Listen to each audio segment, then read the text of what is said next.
over the last couple of years, as it has gotten more and more inevitable, as it really has become money in a real way, the best savings technology ever invented, I believe that we're going to see something similar with Bitcoin itself, specifically around its utility. And I'm not talking about trading in and out. I'm talking about using it as the pristine collateral that it is. When you combine the two, whether it's debt or some sort of structured credit with Bitcoin, it makes the whole package much stronger. The danger, I guess, would be borrow a ton of fiat to buy Bitcoin, but then the trick is, how do you make those payments? And if you have a way to make those payments that's locked in so that people are going to come in and take your Bitcoin, that is a trade worth making all day, every day. It's going to be increasingly incumbent on you to secure your Bitcoin in the perfect way. It's easier said than done to take somebody's Bitcoin, right? You're transferring it from one wallet to the next. It's on the chain. It's going to get seen, and getting it into a way where you can literally, ride off into the sunset is easier said than done. Before we get started, who are you and why are you into Bitcoin? I am. Let's see, what's the best way to answer that? I am a guy who got into Bitcoin a little bit in 2017. I'm in that class of 2017 when everybody was sort of dabbling.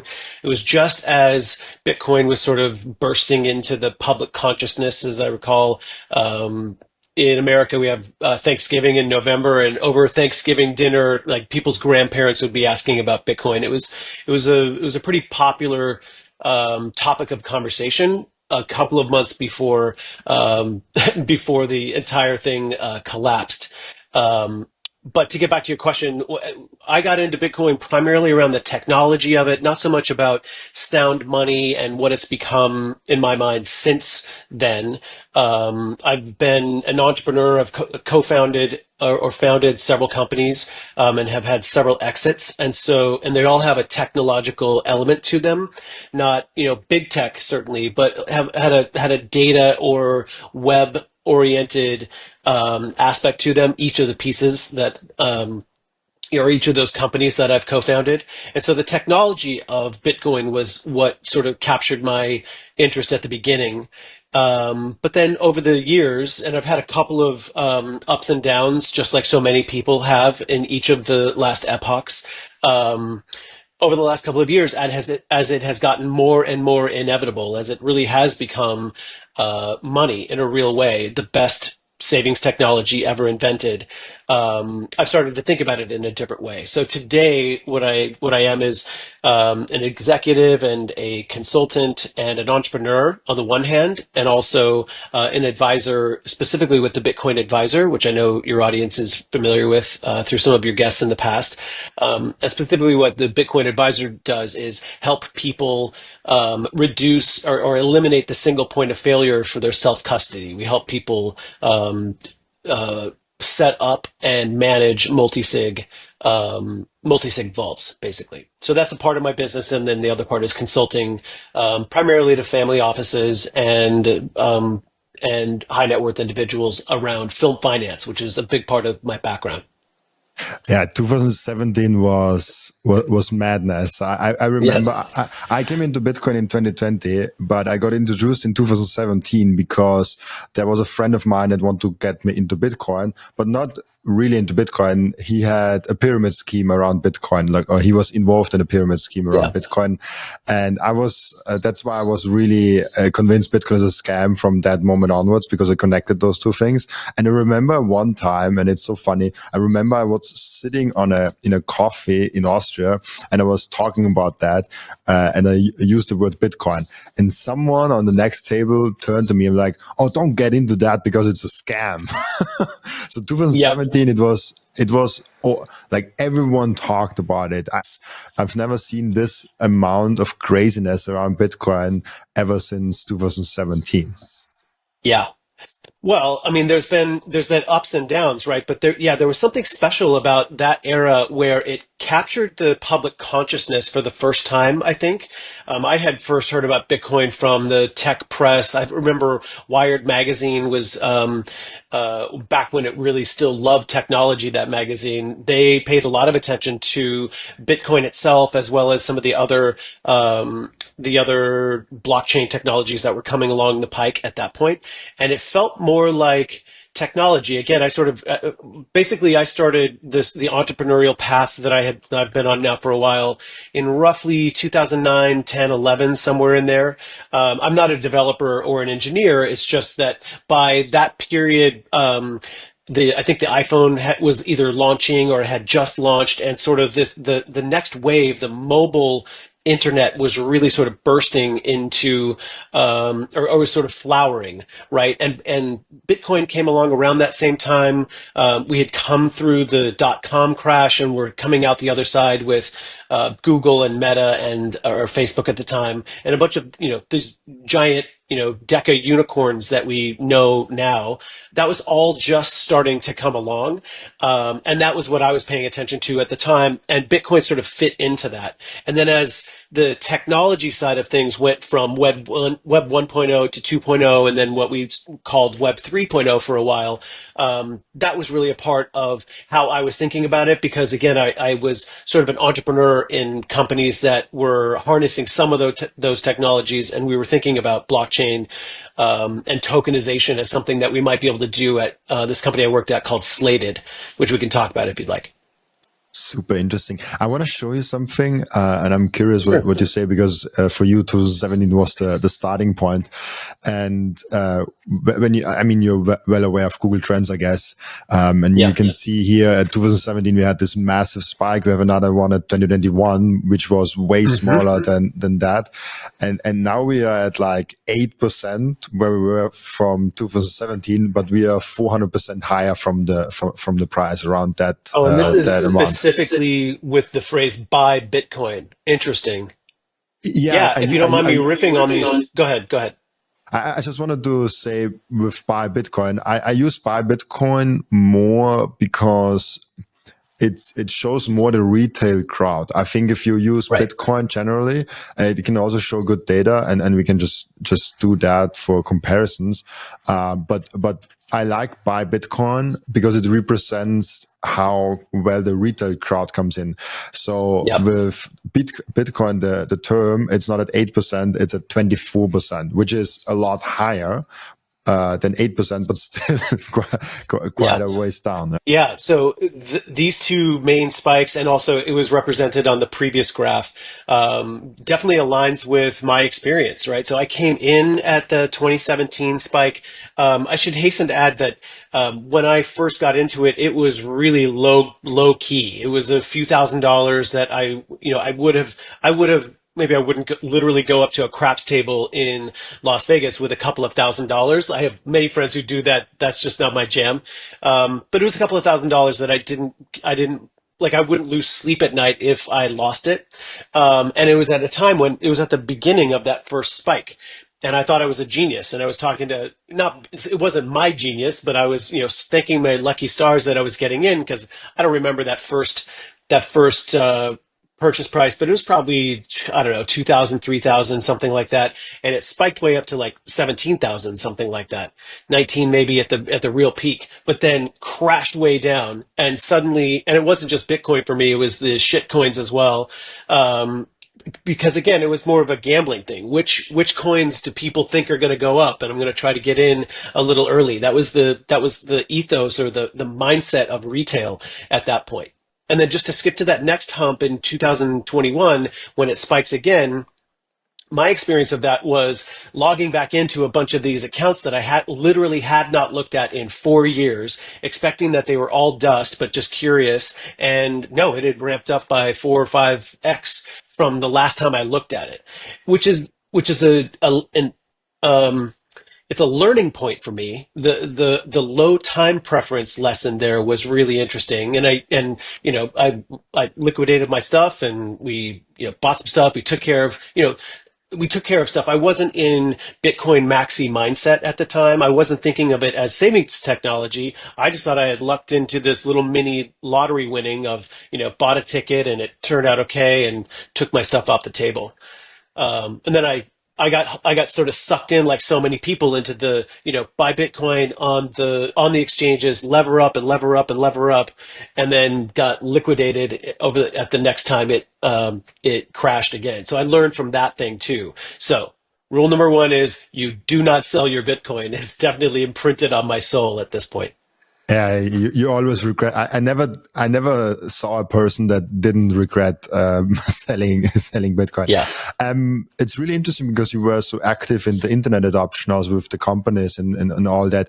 What have you learned from the internet adoption that you kind of now see with Bitcoin? Oh, that's an interesting question. Well, the thing that comes to mind when you ask that question is the parallel between the utility of the internet over time just increased exponentially. I don't know if that's literally the right term, but probably right. That's a pretty steep spike, and I believe that we're going to see something similar with Bitcoin itself, specifically around its utility. And I'm not talking about trading in and out. I'm talking about using it as the pristine collateral that it is.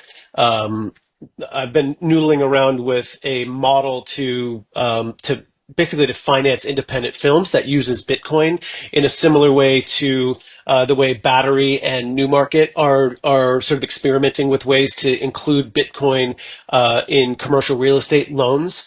And the point of bringing this up is that when you combine the two, whether it's debt or some sort of structured credit thing with Bitcoin, it makes the whole package much stronger. And we don't have to dwell on this, but to get back to your point, we're now from the beginning of Bitcoin until now, we're starting to see it become so. Become part of the infrastructure of the global financial system in a way that the risk of it going to zero is effective, pretty close to zero. I would say zero, but I don't like to be binary that way. But I believe that it's here to stay. And if it's here to stay, then it's going to continue to grow. And if it continues to grow, the asset itself, the utility of that asset will increasingly be important, both as collateral for stuff we want to do in real life in our lives, as wealth for future generations, and also as a tool to stack more sats. And that's the essence of that commercial real estate loan product, and the thing that I'm thinking about with this film finance product that I'm playing with right now. It would be so interesting to see if there is, because this is a part that where real estate really shines. You have amazing Yeah, possibilities to get credits out and buy real estate for a little bit down payment, and you get a 30-year loan. Imagine you could do the same thing with Bitcoin. Take out a 30-year yeah. loan and buy like way more Bitcoin than you could ever buy. Like that, Yeah. that would be a no-brainer, no-brainer Well, for people 100%. to. Well, and the trick though is obviously to make payments against it, right? The magic of a mortgage, a home mortgage, is that you break this pretty big chunk into lots and lots of payments, obviously, just to state the obvious. And so the risk or the danger, I guess, would be borrow a ton of fiat to buy Bitcoin. But then the trick is, how do you make those payments? And if you have a way to make those payments that's locked in so that people aren't going to come in and take your Bitcoin, that is a trade worth making all day, every day. The commercial real estate thing is interesting because it combines, in that case, it combines rent coming in from tenants that services the loan, but the loan itself includes the Bitcoin that got bought at the beginning. So the Bitcoin is increasing in value while the loan itself is getting paid off, and at the end of the term, the borrower owns the Bitcoin and owns the property outright, and the lender has been paid back in full plus interest. But also in this particular model that they put together has the appreciation on the Bitcoin. So it's a really elegant model to increase the stack for the lender, to create a stack for the borrower, and also create utility for that borrower. Their asset now can be refinanced again, and you can rinse and repeat in ways that are accretive over time. Do you think that will come also the Bitcoin over time with this borrowing against Bitcoin and using Bitcoin as basically collateral and then going ahead and using it as buying coffee with it? Buying coffee. Yeah. That's a really good question. I was thinking about that. I've been thinking about that a lot, actually. All the stories of the OG Bitcoiners, the whales who had literally hundreds of thousands of Bitcoins, whether from mining or buying in at super early, where they're buying. The classic one is the pizzas, obviously, or people buying houses. Or I heard a story today. I think it was Natalie Brunell's podcast. She mentioned, I don't remember who it was she was referring to, but somebody really early on literally spent 180,000 Bitcoin to buy a bunch of furniture for like the office that they were building out for whatever his company was. And just the scope of that is staggering. I think that what's more likely is that the Lightning Network or things that are on the Bitcoin rails will be used for things like buying coffee. I think that's more likely, but I think even that, where you're effectively using your Bitcoin to buy things, I think that's further out. I think as long as we're on a fiat standard, which I don't think is going to shift swiftly. I think it'll take some time. As long as we're on a fiat standard, it just makes more sense to mine fiat, as it were, and use that for that stuff, and put your and buy Bitcoin and hold the Bitcoin. I think there'll be reasons to shift. And by the way, if you've talked to smart people that have a totally different take, I'm more than willing to listen. I'm not an expert on this, but my guts from just living in the world right now says, when I get a consulting payment in, I'm making a bunch of payments and socking some away in Bitcoin, and I'm not then, I don't want to keep a ton in like a Strike wallet just to go buy coffee. I like to do it when I'm talking to Bitcoiners. Like there's something sort of fun about using Bitcoin to interact with other Bitcoiners, but by and large, going to the grocery store, going to the cafe, even going to dinner, I think I'd rather use the fiat because it's worth less than that amount of Bitcoin that's sitting in a vault. Yeah, for me, spending Bitcoin only makes sense if you are 100% already on Bitcoin. So if you're Right. saying, I'm almost or quite there, where I get more and more paid actually in Bitcoin. So Mhm. the payments that I receive is more in Bitcoin than in fiat, but I still have fiat, and I also pay now people in Bitcoin and in fiat. So I have a fiat flow and a Bitcoin flow. But the more and more I get into Bitcoin, the more and more I want to get to the point where I just have my Bitcoin wallet and I have maybe apps that are connected to that, and I'm just 100% Bitcoin. And the interesting thing, and the biggest thing probably that happens there is it removes the emotional roller coaster of buying Bitcoin and trying to time the dip and then buy the dip Yeah. or get FOMO when it runs up and stuff like that, because I just like I just have 100% in Bitcoin, and if it goes up or down, I really don't care, because if it goes down, I it's like Yeah. if it goes down, I get more Bitcoin paid, but I also have to pay more Bitcoin, and if it goes Yeah. up, I get less Bitcoin paid, but also have to pay less Bitcoin. So the emotional roller coaster around buying and selling Bitcoin, I haven't been to a Bitcoin exchange since 4 or 5 months now, Mhm. because the split between Bitcoin and fiat is so good, so I didn't have to Yeah. exchange one for another, which is awesome. But I realize I'm in a very special place, and 99% of Bitcoiners probably aren't there yet, and and Bitcoin is in the store of value phase, and the medium of exchange is far away. But it's Yeah. important that we slowly get started with that, I guess. Well, I totally agree with you, and actually, that's a great point. It's a great addition uh, to that place. If you personally are on a Bitcoin standard and income is coming in Bitcoin, then yeah, you're not worried about the arbitrage between those two at all. I'm still in this phase where most of the income is not coming from Bitcoiners who are paying me in Bitcoin. I definitely have some sources, and those are going straight in the vault. But yeah, to the extent or until and unless I get close to where you are, then yeah, you just have a fold card or one of the apps that is tied to some, whichever part of your stack, and then you just don't worry about it. You need what you need, and you buy what you need, and you're thinking about. I think it'll. I would well, tell me if I'm wrong, but I think since you're really close to being on that fiat standard, I bet it really impacts every time you buy something. I would imagine that thinking, do I really need this? Do I really want this? Is part of the thought process, whether it's a latte or a new car or anything.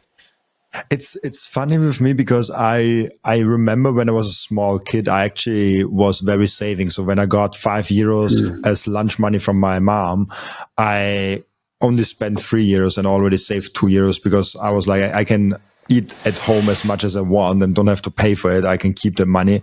So I was always kind of a savings personality, but Bitcoin put it even more onto that. And maybe you can relate to that even more. Since I have my company since 1 year now, I'm doing it even more. So the company probably, because if you're, if the moment I switched from being employed to being my own company was a major switch for me, because when you're an employee, you have a salary coming each month no matter what. Like this just comes, the company pays you, and there is even laws where they have to pay you 3 months even if they fire you. So you are pretty sure if you spend now, yeah, like next month there will come a paycheck. If you do your own business, there's no real guarantees. Right. Yes, you have maybe contracts with partners and stuff like that, but they are not long term. Like this can go away and things can change. So this actually probably impacted me even more than Bitcoin itself. And you as an entrepreneur, I mean, you are on the Yeah. on the back end. I'm just getting started, so you're on the back Yeah. end of that. You can probably relate to that a lot. 100%. The first company that I started was just me, and I bootstrapped it. I borrowed money from friends and family, not a lot, low five figures. And so I was very, very aware that I was spending other people's money. I didn't pay myself. It was a side hustle when I started it. And yeah, 100%. Your whole frame of reference around money, um, changes. I guess in theory you could sort of start from that place of I'm going to be a good steward of my family's money, of my own money, whatever. But I was very much not really motivated by the money that was associated with the businesses that I started. It was more about the problem that I was trying to solve. But yes, to your point, taking other people's money to allow that to happen made me really, really pay attention to every expenditure. Do I really need well, I mean, it goes to an extreme, right? Do I really need to hire that person? This later, that at late other companies that I've worked with, do we really need to hire a person, or can we just figure out a way to either get that done with the resources we have, or make do without it, or negotiating as hard a deal as you can with a vendor who's going to stand up a website or something. That was my first. My first go around, I hired developers to build the thing that I had in my head, and negotiated as aggressively as I could, and found the least expensive, high experienced developers that I could. This was back when that was not quite as easy as it is today. Um, anyway, not to sort of wool gather there, but yes, thinking about being a good steward of the capital is really, really important, and that's true, by the way, whether you have a ton of capital just sitting there on the balance sheet, not getting used or not. I'm really excited about people following maybe not the full blown strategy, sailor strategy, but the more that corporate treasuries are allowed to hold Bitcoin, and to the extent you have cash that is not getting utilized, you'd be hard pressed not to store at least some of that treasury in Bitcoin. Like, I think it's at some point it'll be obvious that it's irresponsible not to. It's super interesting to think about that. Now the thinking is more like, can AI do this, or do I have to hire someone? Right? It's like, Yes. Yeah, no, I mean the AI revolution is definitely coming. I keep sort of dabbling around and mostly with the LLMs, not around the co-pilots of coding, because again, I'm not a coder. But if developers have a similar experience with the coding assistants that I am having with the chat assistants, we're still a ways away from that being where you could effectively have an AI as an employee instead of an employee as the employee. I'm not sure how far out that is, but like as a writer, I know that it's really dissatisfying to get the stuff back. It's not replacing me. Let's put it that way. It can help me with the blank page. This is, again, specific to the writing style. And I would imagine that a developer who is very, very skilled in the first place and is skilled with the AI tools could probably go faster and, not do some of the grunt work, but you still have to rewrite everything and plug everything in the right way. So yes, it'll be nice when this idea of a 1 or 2 person billion-dollar company. I'm really looking forward to that being a reality, but I don't think we're there in the next 12 months, certainly. Yeah, it's right now AI is getting one person to from 100% efficiency to 150% efficiency. So Yeah. that's how I look at it. And there will come a point where you can have AI agents that actually you can describe a task and they can do it themselves. They can log in things. They can browse around. They can operate Google Sheets. They can operate different things, and they Yep. can actually do things.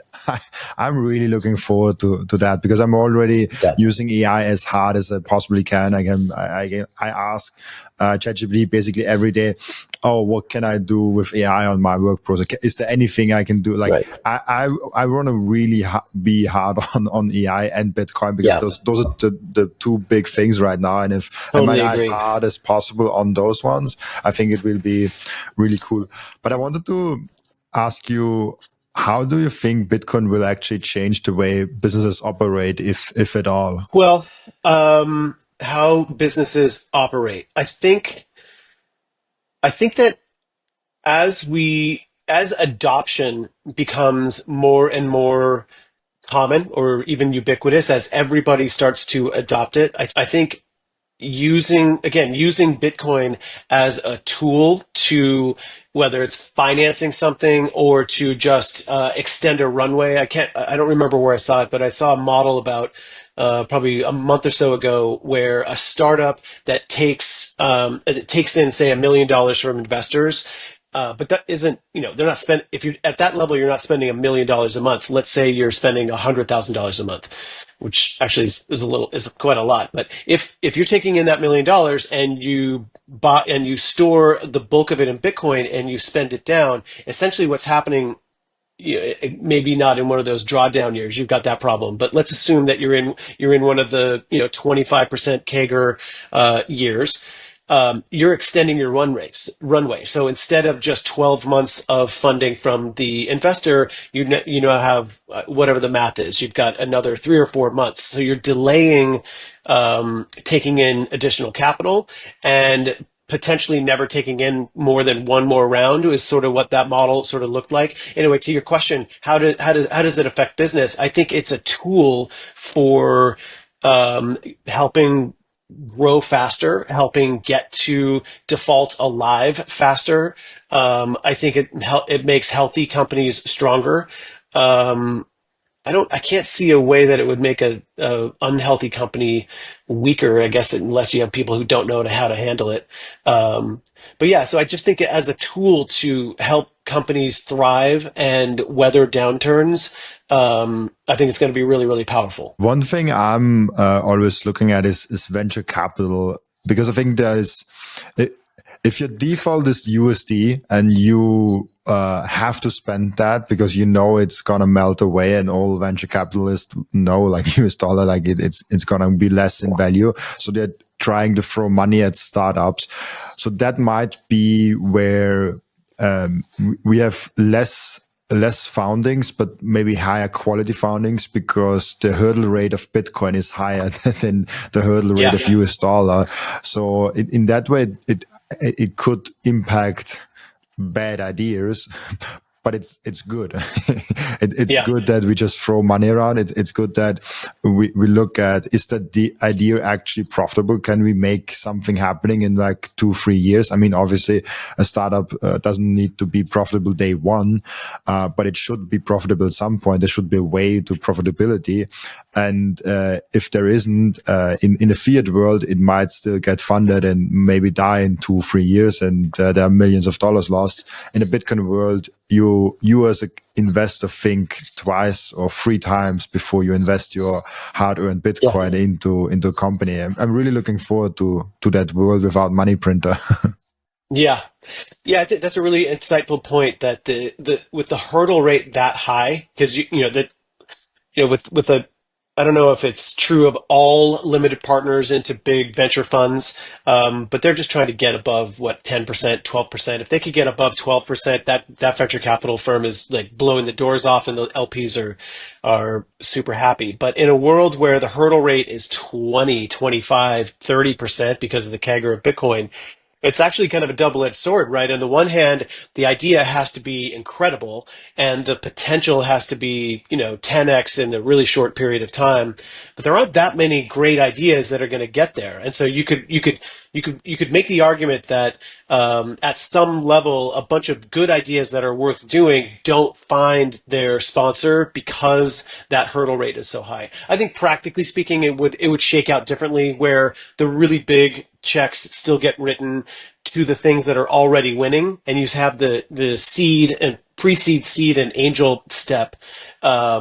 Less concerned about, hey, I could have just bought Bitcoin, and more, let's figure out how to use Bitcoin as a tool to increase the likelihood that this company, um, you know, achieves liftoff, so to speak. And this problem, I think Bitcoin companies already have, because a Bitcoin company, usually Bitcoiners invest, and they have to deliver, Yeah. hey, like invest in me because I deliver something higher than Bitcoin. How can we harness more Bitcoin companies? How can we kind of make that place a better place in the Bitcoin company startup place? Well, I think we're still, gets back to your question about the parallels between Bitcoin and the internet itself. I think we're still in the picks and shovels stage where, I mean, the really early phase of the internet was laying down cable and having, mobile cell towers, everybody, right? The broadband capability that got built out in the 80s and 90s and even into the 2000s. Maybe we're not quite at that early stage, but that next phase of having the protocols get built and all of the interoperability getting built in, so that you could start to actually build things that take advantage of the of high broadband and ubiquitous internet access that we've sort of been really enjoying for the last 10 or 15 years. I think we're not quite there yet. So to your question, I think Bitcoin companies are really still focused on infrastructure and laying down the guardrails, or the maybe not the guardrails, but basically the infrastructure, so that you can build maybe not like the degen, like those old D apps stuff. Maybe we're not going back to full blown Web3 land, at least in Bitcoin world. But we still want to be able to build companies that are not just about transacting with each other. We want to build companies that have other purposes, but where Bitcoin is infused into it, whether it's part of the payments infrastructure or using a Lightning, using the L2 and the Lightning Network to interact with individuals within a network. There's a bunch of different ways that you could use those techniques and those capabilities to enhance what are technically Bitcoin companies that aren't just about borrowing and buying and transacting Bitcoin in and of itself. I'm excited about that. That's the phase that I want to see us get to soon. Yeah, I'm so excited, and I do agree with you with where we are currently. There's like there's some people that say we are like 1990, 1995, 1998, wherever you draw that line. But most people tell me we are before 2000. How do you see that? Like, if you had to overlay the internet Yeah. adoption where we are right now with Bitcoin?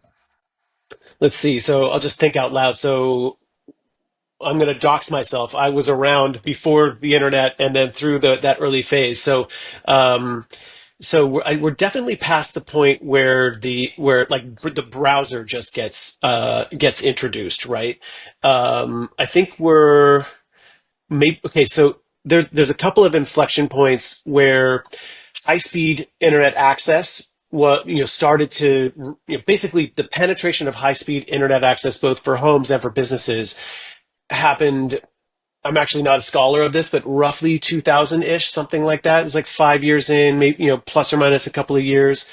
I think we're probably just now getting past that. And I think maybe emblematic of that would be the ETFs. Basically, it gets adopted by institutions, and now the likelihood that the whole thing sort of collapses under its own weight sort of goes away. And so if you sort of it's not a perfect analogy or parallel, but once everybody has access to the internet and a reliable, stable access on a desktop, then you can really do some interesting things. And then, because you have an audience there, you start to build things to do within that platform. The next phase, again, without sort of holding myself out as a scholar, I think you could argue that the mobile phone, and in particular the iPhone, with that harnessed the power of a mobile browser for the first time. I mean, trying to get online in those early, the BlackBerry days before that was a huge pain in the ass. But the iPhone was a transformative device that opened up a ton of not just opportunity, but it made things possible that hadn't been possible before. And I think we're right on the cusp of that, where I don't know how long it's going to be, and I'm not exactly sure what it looks like, but I think that where the ETFs and sort of the attendant other things that are happening, whether it's the strategic Bitcoin reserve or the stuff that is making it here to stay, is going to make people emboldened and empowered to start to build the stuff on top of that we'll start to see in the coming years. Let's take a break for a moment and appreciate the beauty that Coin Vigilante has made with the Bitcoin watches. Those watches are the most amazing, the most elegant way of showing that you are a true Bitcoiner. And Coin Vigilante just dropped a completely new and amazing Genesis edition of their watch collections. You have the date of the first ever mined Bitcoin block in there, and of course also the block height and which epoch we are currently in. I love the level of detail they put in this masterpiece. Make sure to check out those amazing Coin Vigilante timepieces down in the descriptions. I love those watches so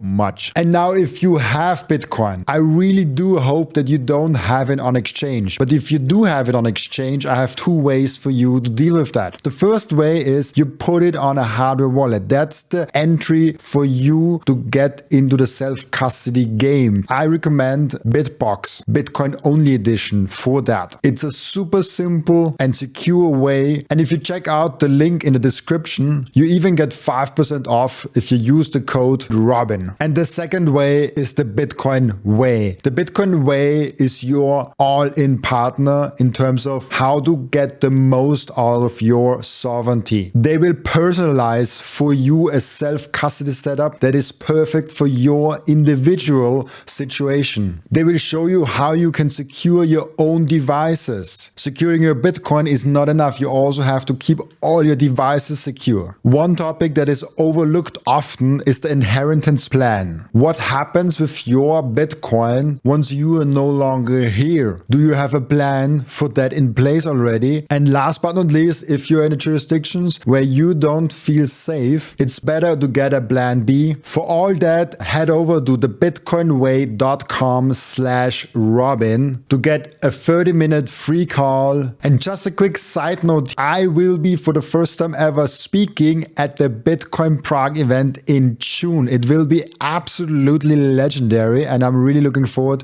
to seeing all of you there. You can get your ticket in the link down in the description of Bitcoin Prague, and very important, use code Robin to get 10% off your ticket. I'm really looking forward seeing you there. It's really a fun place to be right now because we have all the things in place. We have the ETFs, we have the strategic Bitcoin reserve, so like all the game theory things that we have hoped for the last 16 years that companies buy, high net worth individuals buy, countries buy, the big Hmm. ETFs are here. All of that we now have. And so now we Right. just kind of wait and see how fast Yep. those buckets will fill. It's a point in time, Bitcoin in 2025, where it's so obvious if you educate yourself, and still so many people don't get it. So if you look back at like 2012, it was not obvious. We haven't gone through Right. block size wars. There's Oh not an no. ETF Right. out. There's like the president is not talking about it. Like 2012, it was way more a gamble because there was a lot of questions still in the room that just weren't answered. Now we got 90% of all questions kind of answered, Yeah. and still 97, 98%, whatever the number is, of people have no clue about Bitcoin. Even a lot of Bitcoiners who hold like $1,000 on Coinbase, they still have no clue. If you only have Right. $1,000 on Yeah. Coinbase, you don't have a clue about Bitcoin. That's right. Yeah, I mean, I think we're still in a mode right now where, on Bitcoin X, like that in Spaces and on X, there's a ton of, um, let's call it noise about how few whole coiners there will ever be, right? There's only 21 million coins. That literally means that there can only be 21 million theoretical whole coiners, and it's way smaller than that, obviously. And aren't we awesome for having a whole coin? Those people who do. Um, I'm looking forward to getting on the other side of that discourse. It can't happen until what you just described goes away, where most people don't even get it. There's people who never heard of it, and there's people who don't understand why it's important and don't get it even in the context of that. I think we do have to continue to educate and bring people along and let them know why Bitcoin is special. Well, a thing that popped in my head, I have two things to say. Thing that popped in my head as you were talking a moment ago was, apropos of the how long we've come over those past 12 years. I think we had to go through the shitcoin era, the pump and dump era. I think it was inevitable that those altcoins, those shitcoins would come up and pump and dumps would happen, rugs would happen, people would fuck around with ordinals and NFTs and what have you.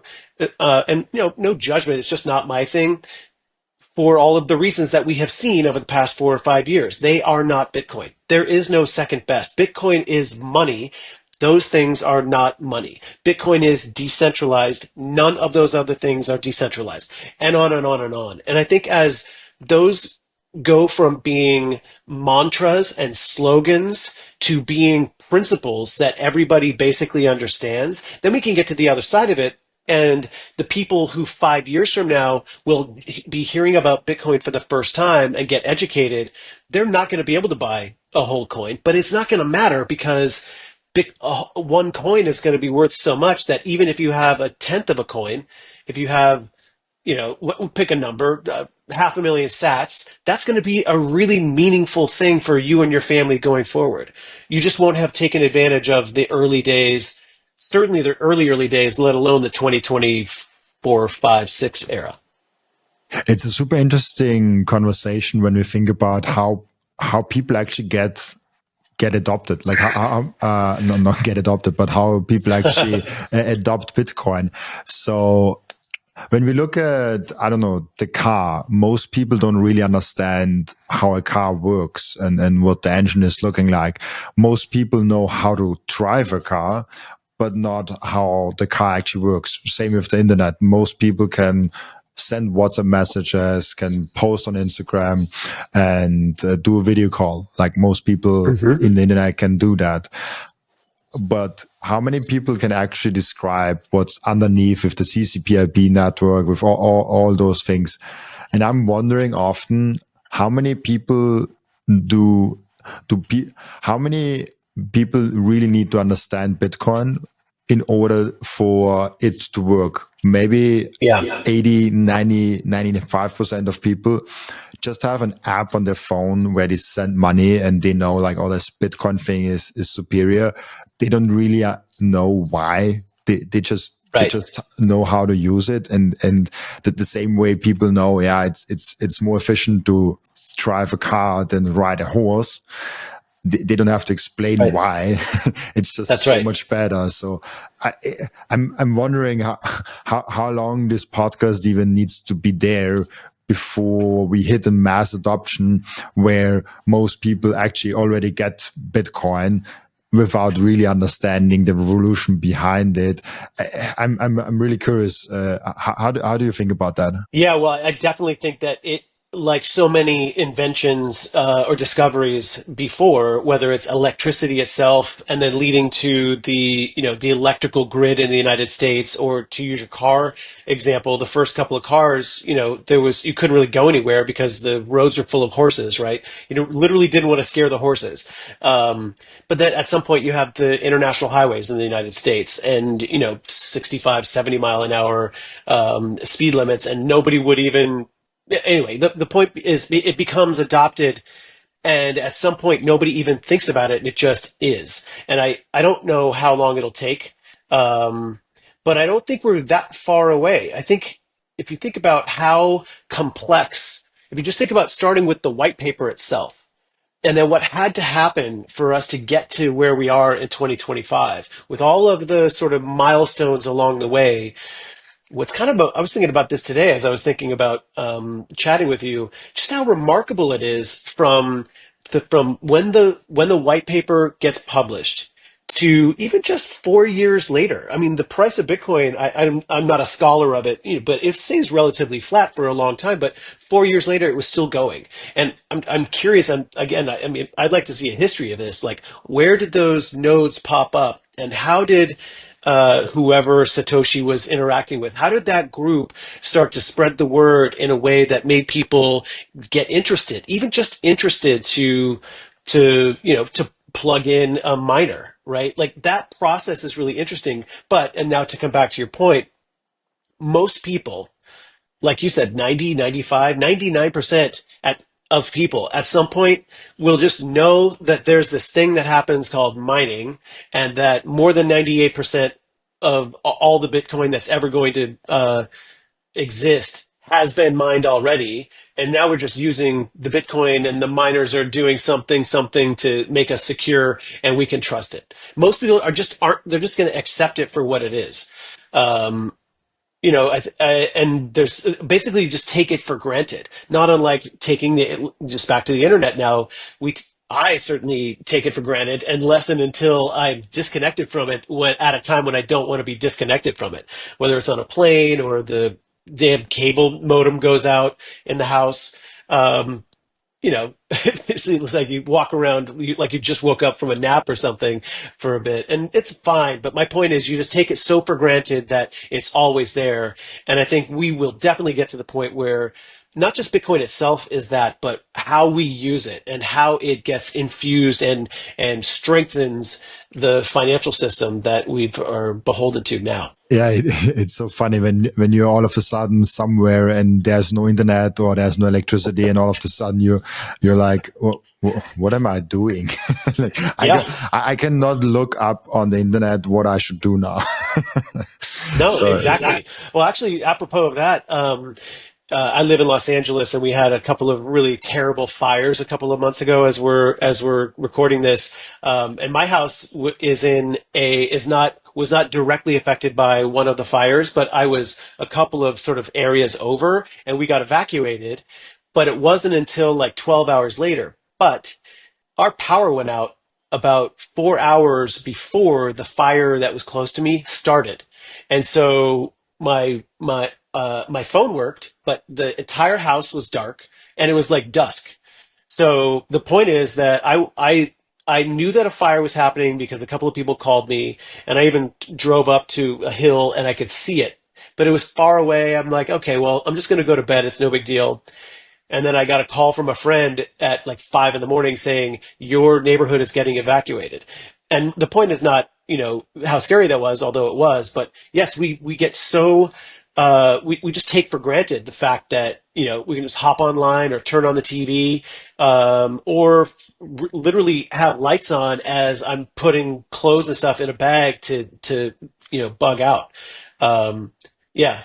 I'm not a prepper, but that's as close to wanting to be a prepper as I've been. Having a go bag and making sure that I've got my I've got my cold wallets available and taking with me was kind of an interesting little experience for about half an hour that morning. It's super interesting because it's like you want to prep for those things, but usually you need one big thing that happened to actually remind you how important this prep. Most people will not change if there's not like some pain coming or something Right. coming their way, and all of a sudden they're like, oh, like I should prep for that. Maybe it's a Yeah. good idea to do that. And yeah, it's the same way with self custody. And you're with the Bitcoin advisory, so you're well aware of how few people actually do self custody, Yeah. and how people are scaring away from, oh, I don't want to do self custody.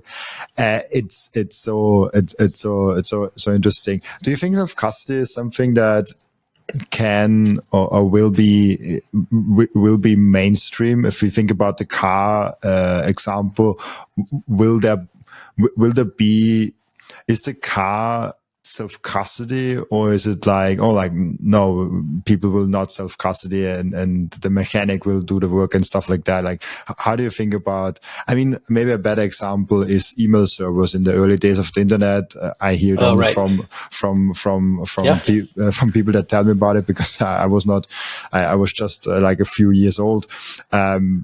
People thought everyone will run their own email servers, and now everything is Yeah. on Google servers and Apple servers and stuff like that. Do you think self custody is like a wet dream of Bitcoiners, and it will be like only a small amount of people that actually do it, or is that something that will be mainstream? Well, okay, so first of all, I haven't thought about this question before, but I think it's a terrific question because it does touch on a couple of things that I have thought about lately. And so just to start with the fire example, I wasn't worried about leaving my my Trezor or my ledger, none of my keys, right? My cold wallets. I didn't worry about taking them with me because I'm with the Bitcoin advisor and my stuff is in a vault, and I wasn't worried about the house burning down in the first place. But if it did, my Bitcoin is fine because I have a Thea vault and I also have an Unchained vault, and then the Bitcoin advisor has a key. So if I need to, I just go buy another Trezor, another Ledger, or whatever, and swap out the key. It's literally not a problem. And to build on that, and getting back to what you were saying a second ago, yeah, when you first have a car, you feel like you have to be able to maintain the car yourself. That was when I was growing up. That was a pretty common thing, especially among dads and sons. The idea of getting in, under the hood, and whether it's changing the oil or any of the other stuff that one does as a gearhead. That was really ubiquitous. But I don't know about you, but I wouldn't know what to do if I had to change a carburetor or even change the oil on the car that I drive. It's a nice German car. I can put oil in and I can, top up some fluids, but I'm going to a specialist to deal with it. And so to come back to Bitcoin, one of the things that I've been thinking about alongside all of this, actually one more anecdote associated with the fires.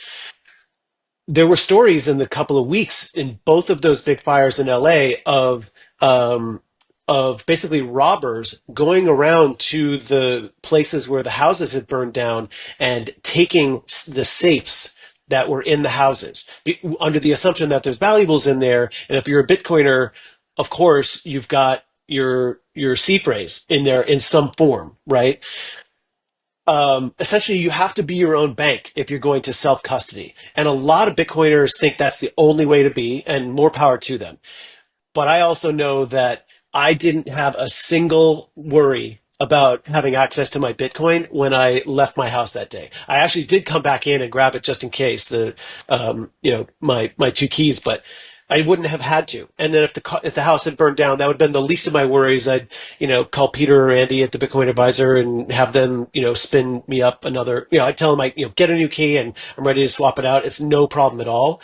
And the Bitcoin Advisor isn't the only service that does that, but it allows you to be your own bank, but without all of the attendant security problems where you've got to have, the metaphorical guard strapped with with a Glock ready to take out the people who are coming to steal your Bitcoin. That is no longer a problem, let alone with time locking options and other things that are in the same category of things that keep you from being a single point of failure. So I definitely think that that is going to be more and more common, whether it's with a key agent or with time locking or other techniques that people have developed, for sure.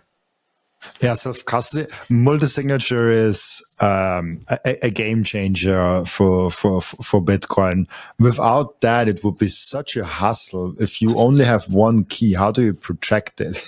And if someone comes to your house, especially someone that is known to have Bitcoin, you don't want to be in a situation where you can even access those Bitcoin right Totally. there and then. You want to have some layers of security of how hard it is. So how I do it, it's like there are different strategies. You have to have like a vault where maybe most of it is, and there's like it's really hard to get to. It's like you really want to get in a position where you maybe even want to have it so locked away that you have to spend time and miles to really get to that. And then there's like a vault where you can easily get to, like, because I have to pay Bitcoin. It's literally a very easily accessible vault for me. Yeah. But there's not a lot on there. It's just like working capital where like it goes around.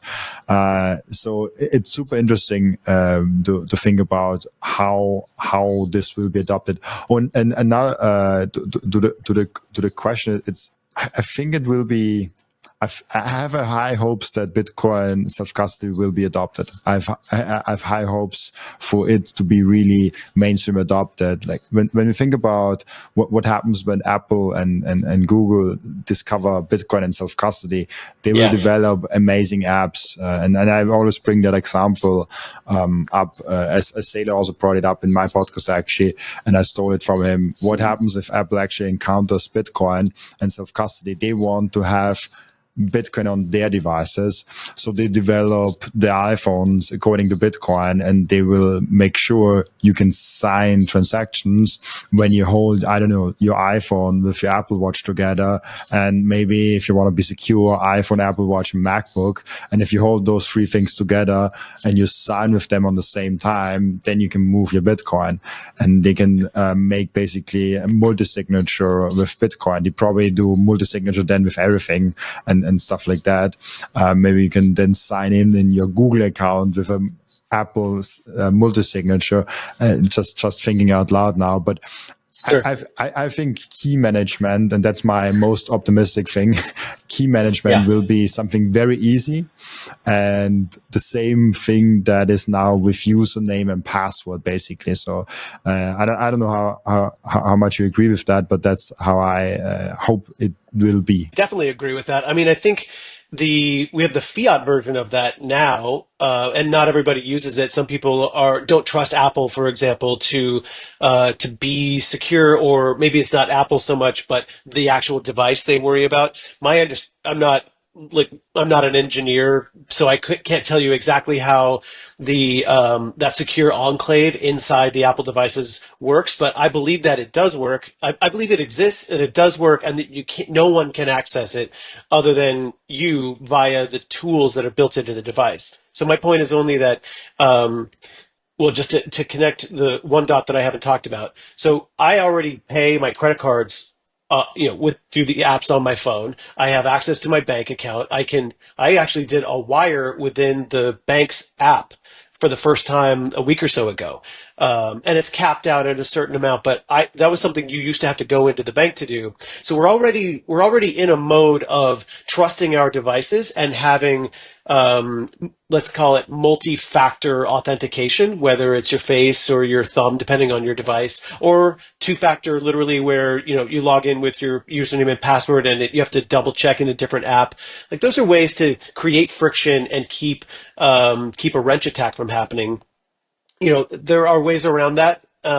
And to what you were saying a moment ago, creating literally some physical distance between keys so that, it's one thing for somebody to steal your phone, put a gun to your head and hold it to your face and then spend money out of some app, whether it's a Fold app or literally your bank account, whatever it might be, right? That's one thing. But if you've got your stack in a vault that requires multiple keys, and you have to go, whether it's, the Bitcoin advisor has to approve a transaction. By the way, there's a bunch of different ways to do this. You don't have to have your whole stack, get approved. But the smart play, with the bigger your stack, or let's say the more valuable your stack, the wiser it is to have the bulk of it basically sitting unavailable without some third party approving a transaction. And literally part of the the protocol that we've set up with the Bitcoin advisor includes, are you currently under duress? And that's going to be an increasingly important thing. So anyway, back to what you were saying, having whether you have a key agent or you just have separated your keys, having a small bit that is semi-vulnerable to some dude on the street, but most of it unavailable, except if you jump through some hoops to get through. I think that will be increasingly common. I think that will be how would you, if you've got a bunch of Bitcoin, why would you do it any other way is the way I think most people will think about it. And then back to what you were saying about the devices, maybe there's, like you said, maybe there's multiple devices and you make it easy on yourself, but then you still have that wrench attack problem. And I do believe that it's a rough and tumble world out there. You got to keep that in mind as a thing to worry about as well. Absolutely, it's really rare, but it's a rough world. So keep in mind that it's a possibility, especially if Bitcoin becomes more popular, especially if Bitcoin goes from what is it, 93,000 or something like that today to Yeah. let's say it goes to 200,000 to 2 million to 20 million, and it's known that you have been in Bitcoin since, I don't know, 10,000, 2,000. Yeah. They just assume like, oh, you probably have a bunch of Bitcoin. Maybe it's not true because you made some mistakes along the way. Like there are a lot of OGs that have been in since 2017, 2020, and have made so many mistakes along the way with selling Bitcoin or losing Bitcoin or like trying fancy products with Bitcoin and getting burned and stuff like that. So they might even actually have not a very big stack, a very small stack actually. But even if that's the case, you still maybe get robbed because people assume that you have a lot of Bitcoin. Right. So getting used to that. And I think there's also something interesting. If every Bitcoiner is really good on their security and people just know like, oh, like I will go there and break that in and I cannot even get Bitcoin because it's literally not possible. I would give it to you if I could, but it's not possible to give you any Bitcoin. I'll give you this key, but it's not worth anything to you. Right? Exactly. Like that's the conversation. And like there's nothing you can do. And the minute they leave, you're like, hey, Peter, will you swap out my key? I just got wrench attacked or whatever, right? Whether it's a person that helps you or what. There's a bunch of different ways. But I think you're right. And I was thinking about this earlier as we were talking. Yeah, whether you have a tenth of a coin or a whole coin or you're a whale with thousands of coins, it's going to be increasingly incumbent on you to secure your Bitcoin in the perfect way.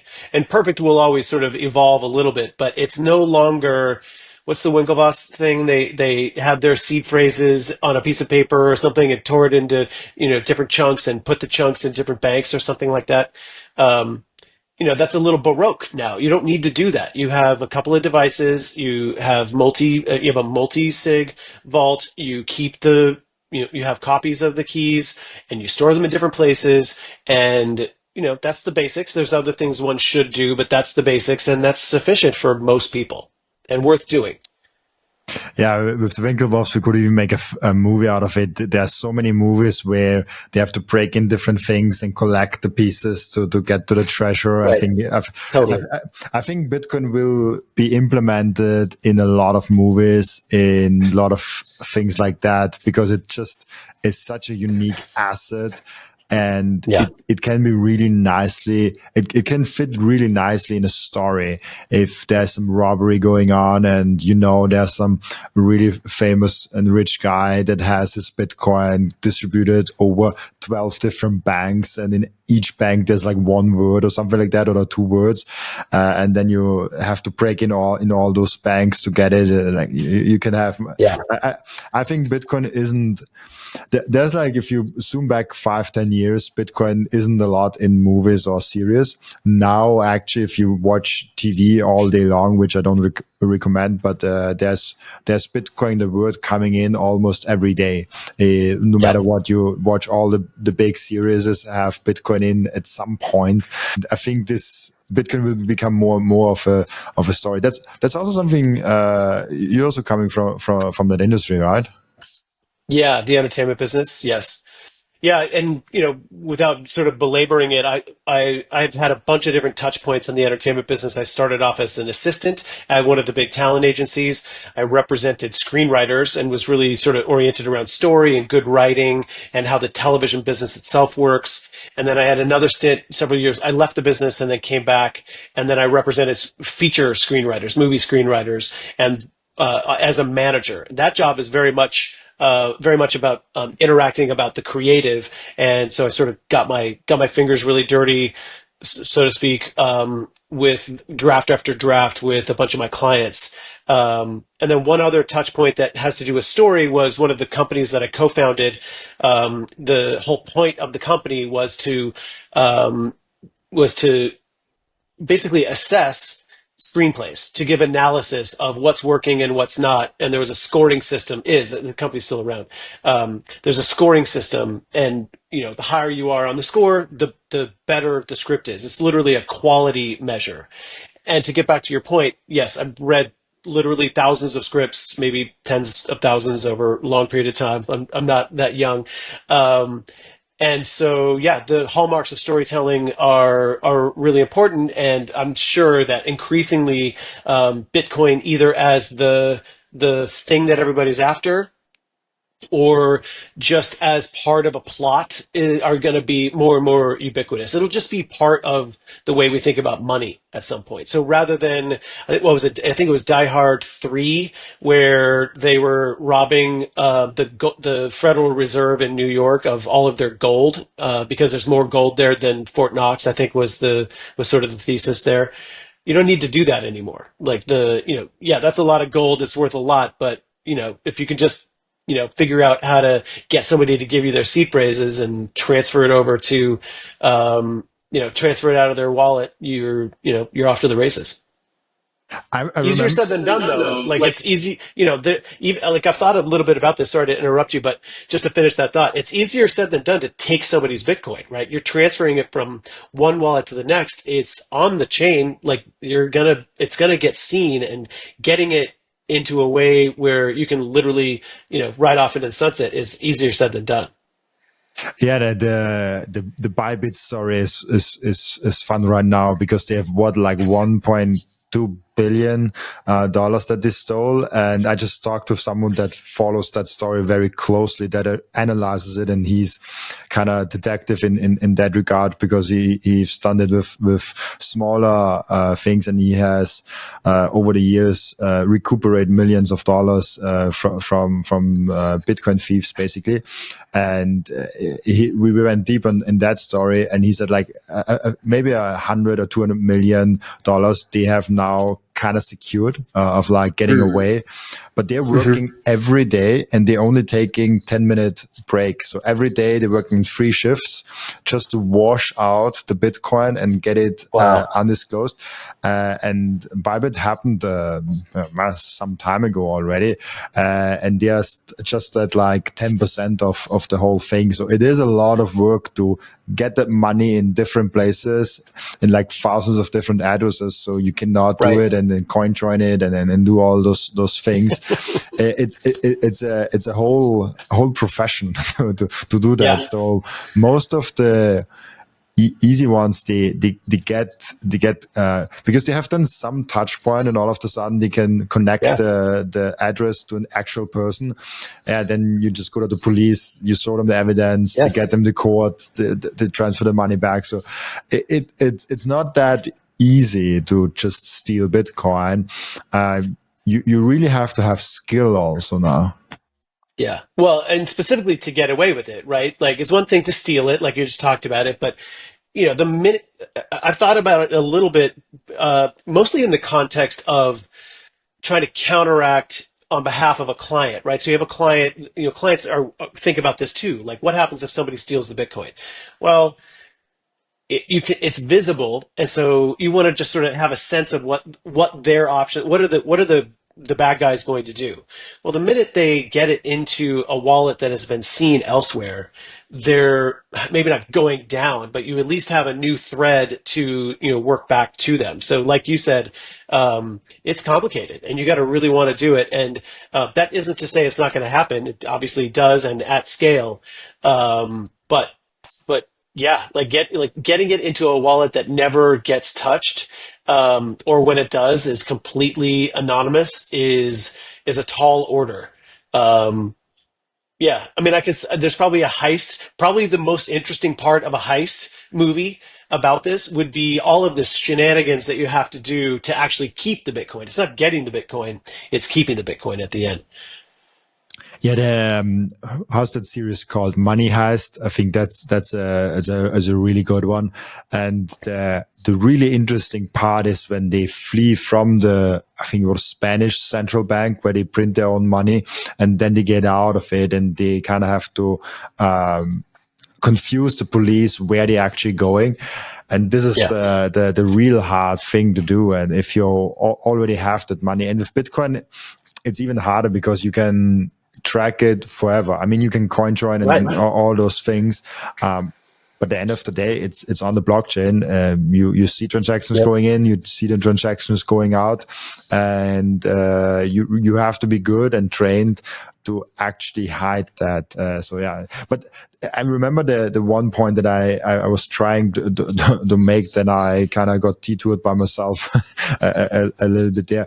The point that I was trying to make is, if every Bitcoiner is making their Bitcoins as secure as possible, and if you come to their home, you simply cannot get the Bitcoin because they simply cannot spend the Bitcoin from their home because there's no Bitcoin Right. right there. If that's the default, there will be no more break-ins. Like, robbers are not stupid. Right. If they knock on the door and every time they get a key and they literally turn all the house upside down and there's nothing else there, and Right. he's and all the people are like, yeah, you can shoot me, but I'm not able to spend my Bitcoin right here Right. right now. So I Right. cannot give it to you, even if you torture my wife. Like, it's just not possible. They will learn from that. So I think we Yeah. should make it the default to make it really hard to get robbed, even if you don't have a lot of Bitcoin, even if you're not famous, even if you're not an OG. Because if you're now into Bitcoin, you will be at some point an OG. I think it's like we are so early that Yeah. No, everyone that's a that's great watched this, point. it will be an OG. So That's right. get your Bitcoin security right. That's kind of my message. Totally. Well, right. I mean, speaking of security, there's always, the current OGs are kind of obsessed with anonymity and security and making sure that nobody knows who they are, and more power to them. That's a hard way to live and a hard way to go through the world. And an alternative, as you just pointed out, I think as we get to the place where the default is, whether it's multi-sig or some other similar similar, let's call it a protocol, security protocol. When that becomes the default, then making sure that other people know that that is the protocol, that you use one of those protocols, I think does actually lower the likelihood that that you get targeted specifically for your Bitcoin. It's much more likely that you'll get caught in some sort of social what's it called? It's like phishing, but also the social engineering. It's much more likely that someone convinces you to send your Bitcoin to them than somebody showing up with a gun in their hand. That we see that all the time. I mean, it's really sad when it happens, and there's definitely people who get hoodwinked by people that they think are their friends or trusted partners who are not, who literally are people on the other side of the world convincing them to send their Bitcoin to a new wallet. There's nothing you can do to get it back. It's so sad. Yeah. It really is a tragedy, and social engineering is the one thing where people really get tricked. Social engineering.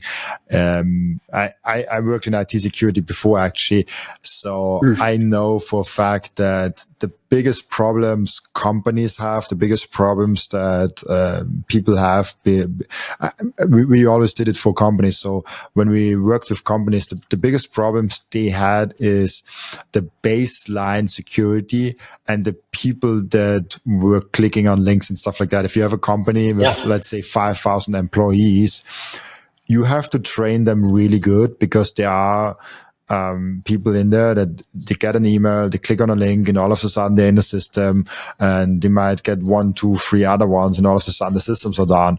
So the social engineering aspect is the hardest to prevent, because it's just they're just getting so good, and we've yeah. seen it with Larry Lepar and Lynn Alden. They fell for something Hmm. like that. So it's really hard to distinguish someone's a scam from Yeah. something legit.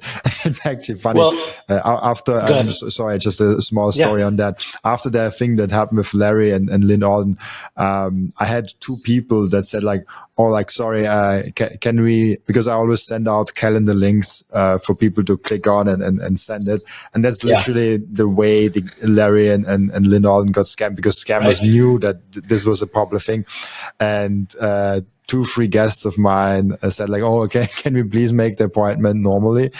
Because I'm so afraid right now to click on any link." Yeah. So that it's unfortunate, unfortunately. Well, just to pile on top of that with a couple of additional anecdotes, there's so many people getting impersonated on X, for example. So I'm sure there's probably 15 different Robin Sayers out there talking to people. And if you are like we did, if you're connecting through DMs and the person doesn't see that the name is spelled a little off or whatever, they might actually think that they're interacting with you. Which I think the Larry version is somebody posed as Um, a Wall Street Journal reporter, maybe not on X. I can't remember some of the details, but it was very much a person messing with Larry. And I've had that happen to me. And apropos of what you're talking about, not on X, but the version of mine was I started at it. This is just a couple of years ago. So 2000, I guess it was 22. And it was not a Bitcoin related thing. It was just a, scammer in general. I started at a new company, and the CEO of the company had recently had a profile of him in Bloomberg. It was, fairly well circulated article, and it talked about how, not to put too fine a point on it, how literally how wealthy he was. So he now becomes the target, but also the company becomes the target, and any new person who works at the company is a target. And it never even crossed my mind that that would be a thing. That little old me, I'm just some guy that just got hired to do something, not super low level, but I'm not, anyway, whatever. I got a phone scam, somebody posing as the CEO, and I thought it was the CEO. I was like, it was day three or something like that. I had no idea that it wasn't him.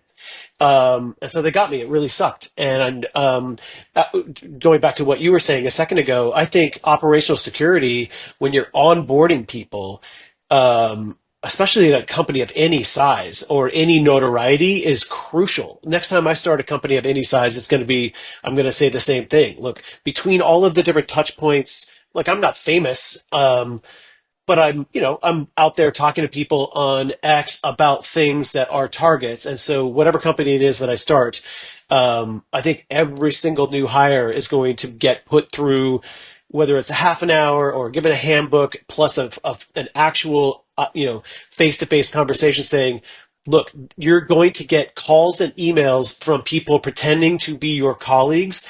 Here's how we're doing it. Do not trust it because it's too big a surface area. Um, I hadn't I hadn't talked to anybody who had gotten scammed like I had before. I literally had never heard of it happening before.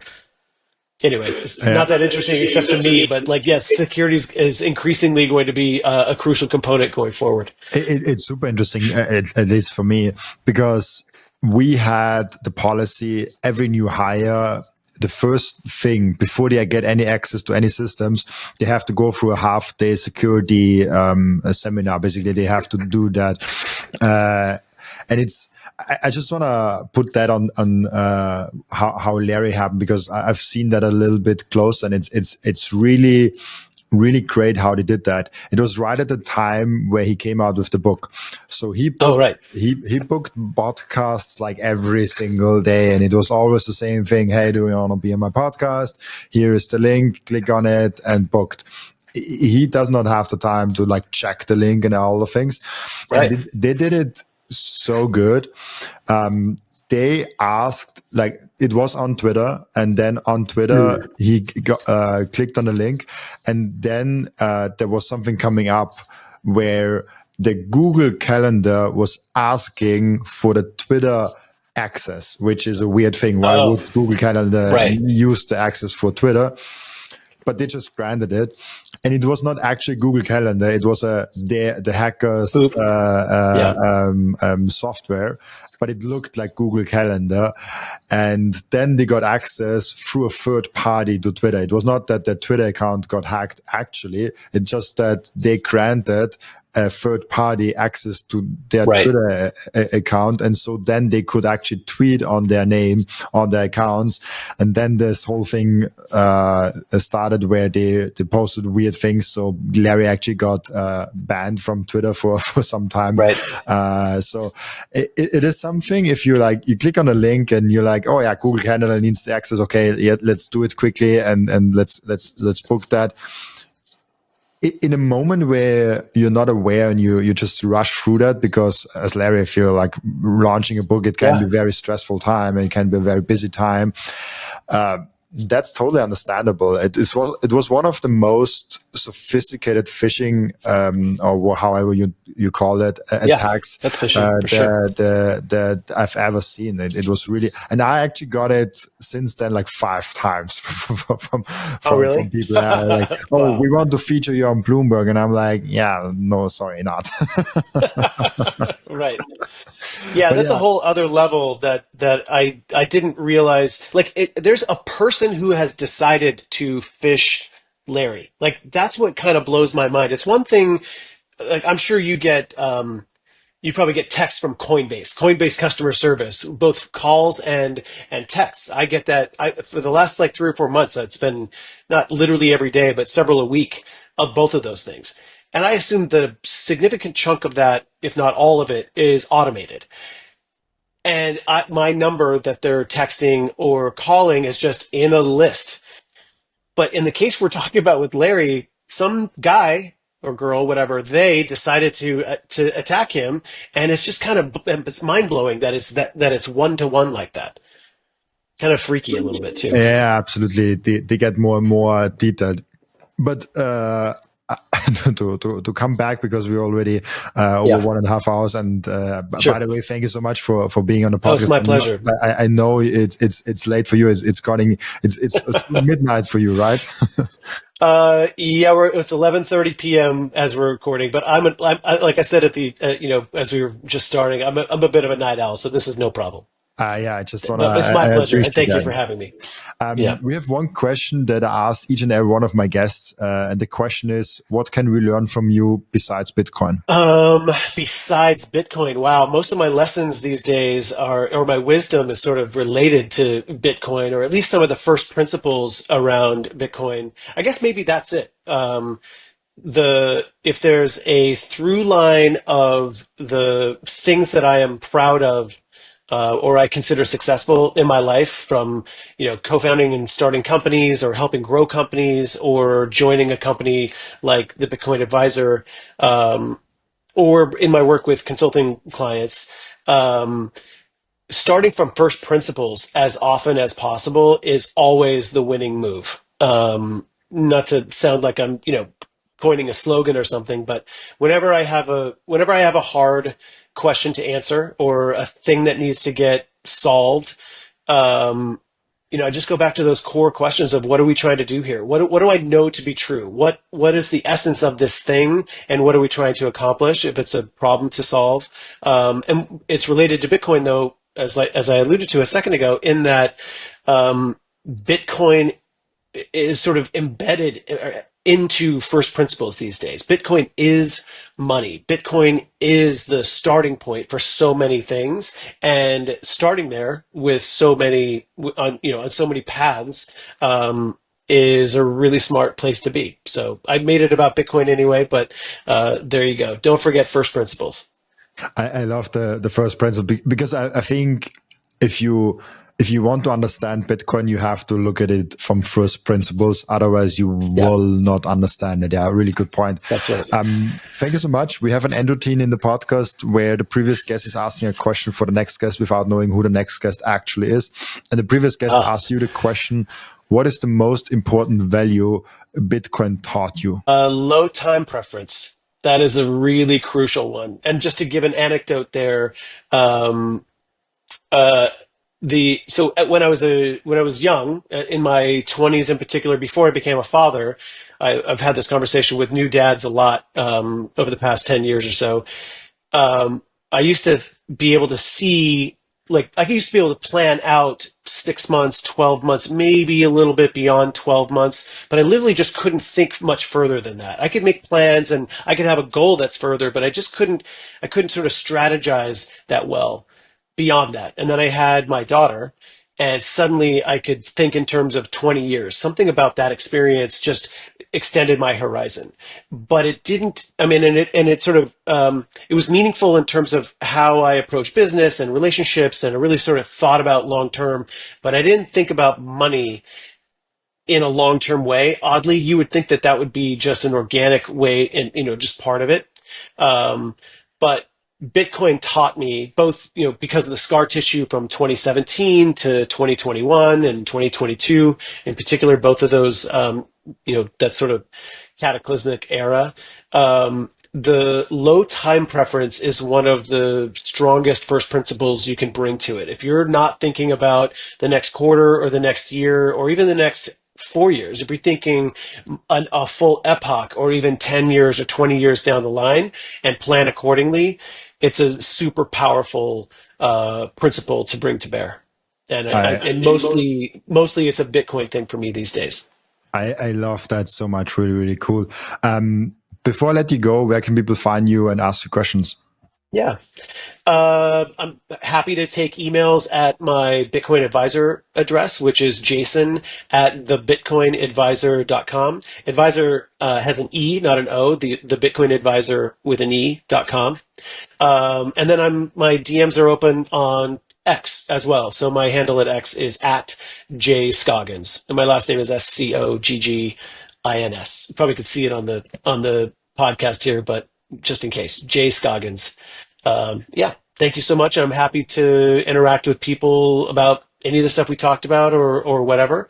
And thanks again for having me. Awesome. Thank you so much for taking the time. Also, thank you so much for everyone that is listening and watching for joining us today. As always, I'll be back tomorrow with another episode. Bye bye.